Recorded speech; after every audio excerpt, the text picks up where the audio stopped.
তো চলে এসেছি নতুন একটা ভিডিও নিয়ে মুভি রিভিউ বস চ্যানেলে। তো আজকে একটা ট্রেলার টিজার যেটাই হোক একটা বেরিয়েছে, যেটা যারা যারা দেখতে গিয়েছিলে কিন্তু অ্যাভাটার ফায়ার অ্যান্ড অ্যাশ তারা কিন্তু দেখতে পাবে। এবং এই টাইপের টিজার ট্রেলার বড় স্ক্রিনে সত্যি কথা বলতে আলাদাই লাগবে। আমি তো পার্সোনালি বলছি আমার দারুণ লেগেছে। জানি না তোমাদের কীরকম লেগেছে, অবশ্যই কিন্তু কমেন্ট বক্সে জানিও। এবং আই থিঙ্ক সবাই এক্সাইটেড, ঠিক আছে? মানে সুপার এক্সাইটেড যাকে বলে, শুধু এক্সাইটেড বলাটা ভুল, সুপার এক্সাইটেড, ঠিক আছে?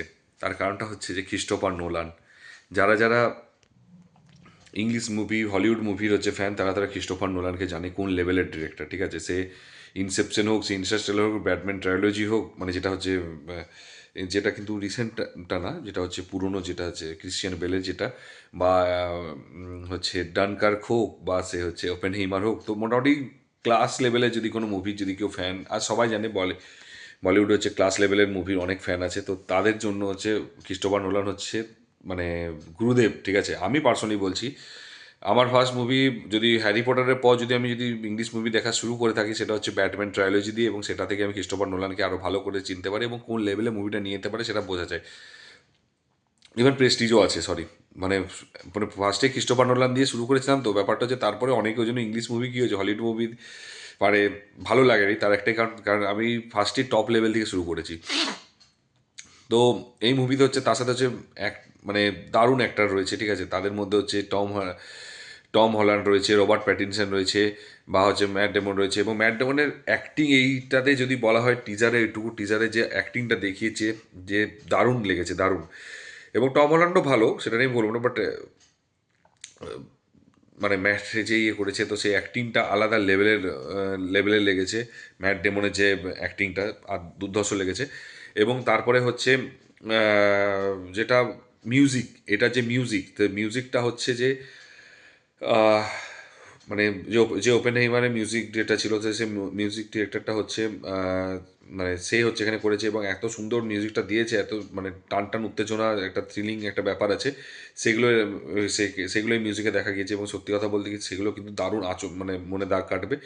আর তারপরে হচ্ছে এটা স্টোরিটা অ্যাকচুয়ালি ব্যাপারটা, ট্রয় যে 2001 সালে যে মুভিটা বেরিয়েছিল, সেই মুভিটাতে যুদ্ধটা জিতে যাওয়ার পর তারপরে তারা যখন রাস্তায় ফিরে, এবং রাস্তায় ফেরার পরে যে সেই যে জার্নিটা, ঠিক আছে, কী কী জিনিস নিয়ে ফেরে, কীগুলো নেয়, এবং রাস্তায় যে জার্নিটা, যে স্ট্রাগলটা, সেগুলো সমস্ত কিছু এখানে দেখা যাবে। এবং টম হল্যান্ড হচ্ছে তার বাবার জন্য ওয়েট করবে, এবং সে একটাই কথা বলবে যে যদি সে মানে সে যদি লিভ করে, যে কেন সে এখনো আসছে না, ঠিক আছে, তার জন্য একটা অপেক্ষা, এবং একটা মানে অ্যাকশন ছোট একটা যে এপিক, যে এগুলোকে এপিক মুভি বলে, তো এইগুলো হচ্ছে এই জিনিসগুলো হচ্ছে যে এরা দেখাবে, ঠিক আছে? তো সেই জিনিস প্রবলেমগুলো হচ্ছে এখানে আহ, মানে সত্যি কথা ওয়েটিংটা, এবং তার মাঝখানে কী ঘটনা ঘটবে, আদৌ সে ফিরতে পারবে কি না।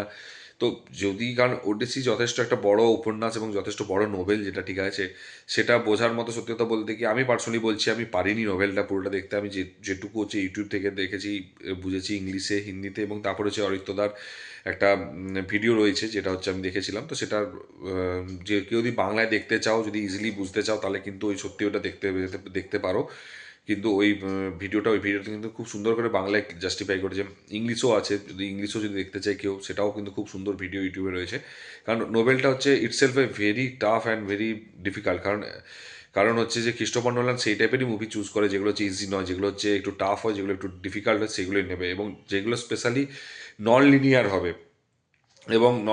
হবে, এবং হচ্ছে যে ক্রিস্টোফার নোলান কখনো লিনিয়ার মুভি করেনি আজ পর্যন্ত। তো লিনিয়ার লেভেলে তো ওটা এক্সপেক্টেড, তো নন লিনিয়ার হবে, এবং সেগুলোকে একটা জায়গায় নিয়ে আসবে, সেটাই হচ্ছে ক্রিস্টোফার নোলানের স্পেশাল হচ্ছে মানে স্পেশালিটি এটাই, এবং ভার্সিলিটি যেটাই বলে। তো সেই মানুষটার হচ্ছে, তো যেটা হচ্ছে তার থিওরি, সেই থিওরিটা সে হচ্ছে পালন করবে, এবং সেটা সে কন্টিনিউয়াসলি রাখবে, এবং সেটা ওই লাইনে সে হচ্ছে গুরুদেব, ঠিক আছে? সেটা নিয়ে আমার মনে হয় না কারো ডাউটস আছে, বা কেউ ডাউট করবে। আর ডাউট করলে বিশ্বাস করতে, তাহলে সে সিনেমা বুঝতে পারেনি, ঠিক আছে? সিম্পল কথা, অ্যাজ সিম্পল অ্যাজ দ্যাট। কারণ যে মানুষগুলো এগুলো বলবে, তো নন লিনিয়ারই হবে, তো ডেফিনেটলি। এবং সবচেয়ে বড় কথা, এর সেট যে বিশাল কিছু সিজিআই বানাবে, বিশাল কিছু করবে না, এই অরিজিনালিটির উপর ডিপেন্ড করে। সিজিআইটা খুব কম ইউজ করে, এবং যতটা হচ্ছে অ্যাকচুয়াল অ্যাক্টিং, অ্যাকচুয়াল লোকেশন এবং অ্যাকচুয়াল সেট বানায়। এর জন্য কী হচ্ছে, এর সময় ক্রিস্টোফার নোলানের কী হয়, মুভি রিলিজ হতে টাইম লাগে, এবং অনেকটা টাইম, এবং এ হচ্ছে অনেক ডিটেলিং করে দেখায়, অনেক ডিটেলসে দেখায়।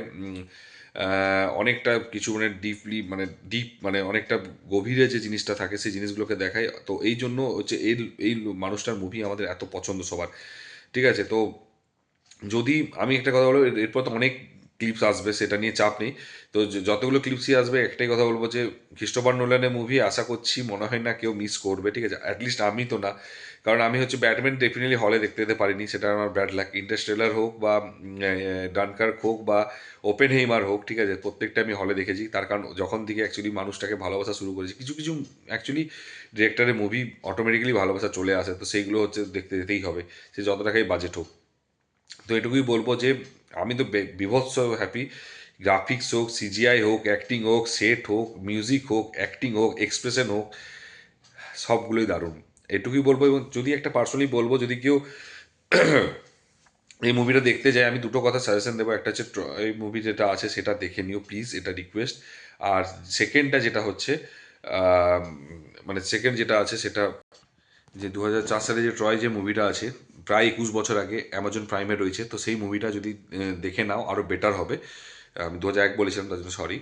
আর হচ্ছে তার সাথে হচ্ছে ওডিসি যেটা রয়েছে সেটা আমি বলবো একটা কথা, ফার্স্টে বাংলাতে যেও না, বাংলাটা একদম ইজিলি। আমি বলবো আগে ইংলিশে যদি ইউটিউবে সার্চ করো, ওটা হচ্ছে ওডিসি, যেটা এক্সপ্লেনেশনটা ওটা খুব ভালো লাগবে।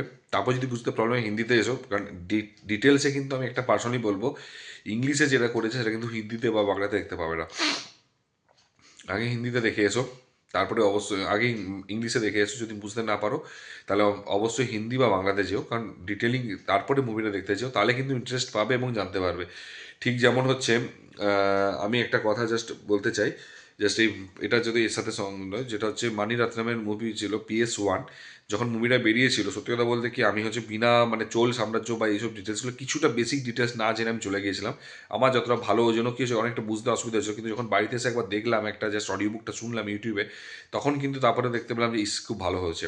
তো এর ফলে কী হয়েছে, ওই জন্যই বললাম যে এই টাইপের মুভি ক্রিস্টোফার নোলান যে একটু নন লিনিয়ার এবং ডিফিকাল্ট লেভেলে মুভি করে, তো আমার পার্সোনালি মনে হয় যে এটা অ্যাটলিস্ট আমি তোমাকে বলবো যে তুমি আগে গিয়ে অত শুনে নাও, অডিও বুকটা ট্রয়টা দেখে নিও প্রাইমে, তারপরে হচ্ছে মুভিটা ট্রেলারটাও দেখো, তাহলে বুঝতে আরও বেশি ইন্টারেস্টিং লাগবে।